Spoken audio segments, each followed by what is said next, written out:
What Happened to Monday, otherwise known as Seven Sisters, is the latest Netflix original movie to arrive on that service. It stars Noomi Rapace, Willem Dafoe and Glenn Close, and it's set in a dystopian future where the government has decided, due to overpopulation, that each family can only have one child.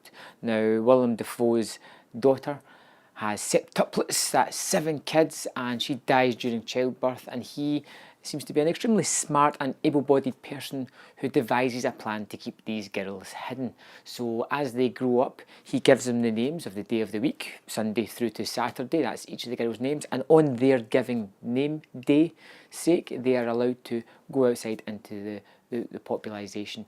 But outside of this house that they live in, they are the same person. They play a role, so to speak. Inside the confines of the house, they can be themselves, they can be the individual people that they are. And as the movie starts, you get to the routine of the women and how they're living, how they're going about their day-to-day life, so to speak, how each of them become that person as they enter the real world, and how they sort of relay information to each other, and how they may be keeping little secrets from each other as well.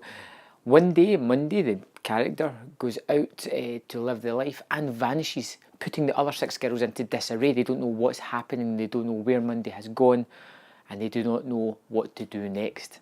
And it's a kind of mystery, science fiction thriller with a government overtones, a government that may not quite be as nice and clean cut as they project themselves to be. Noomi Rapace plays the 7 characters, the 7 sisters, who all seem to have these individual traits. They're all created through hairstyles, clothing and mannerisms, and there's lots of scenes where the 7 girls are together or a few of them interacting, and it's really well done because you get this idea of extremely identical girls but all with different identities, and it comes across fairly well in the movie. The most interesting part is the mystery, and when the girls try to figure out what happened to each of them, you can see each of them reacting in different ways, and how some are stronger, how some are weaker, how they work together as a cohesive unit to make this one person's life come to reality. And the dystopian future is really well realised as well. They look busy, there's lots of people going about.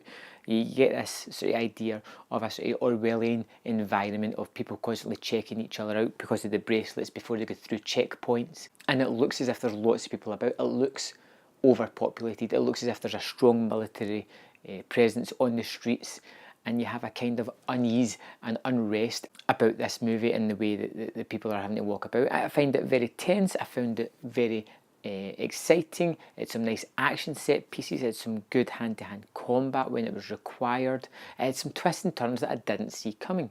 Now, it doesn't mean it's a perfect movie, it's not. Very rarely are the Netflix movies perfect. This one is a little bit overlong, it drags out a little bit, and even though it does hit some cliches, it kept me guessing because none of these girls are safe. And I don't want to spoil the movie for you. Let's just say that they're all not going to make it to the end of this movie, which I found refreshing. I thought they were going to disappear and come together, get that big rousing end. It doesn't quite happen just like that, but it's still fun. The director of this brought us such highbrow fare as Hansel and Gretel Witch Hunters. I quite like that one. And Dead Snow 1 and 2. I quite like them as well, to be fair. So he's very genre specific, and this one is a science fiction dystopian future movie with some really good actors in it. Willem Dafoe is the grandfather who's looking after the kids, just does what he does best and creates this really nice sort of father figure for these girls, teaching them the rules that they're going to take into adulthood. I quite liked What Happened to Monday, other than the sort of crappy title, which I don't really particularly like. But I liked the idea of the future. I liked the way it looked, how it was kind of dirty, run down. I liked the overpopulation, the fact that there's lots of extras in certain scenes. I liked the way it was shot. I like Noomi Rapace quite a lot. I think she's a really terrific actor, and in this she does remarkably well considering she's playing several characters. Glenn Close is just in it for a small period of time, but she does pretty well as well. I feel as if there's something just a little bit lacking in the movie.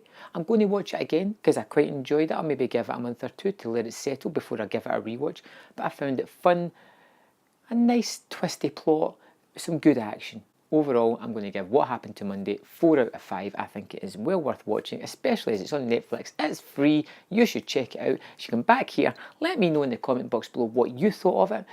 What you thought worked? What you thought didn't work? Did you feel that the story was a bit too contrived? Did you not believe that the 7 characters were all individuals? Let me know. I'm curious about your thoughts on this, and I will see you next time on Man vs. Film.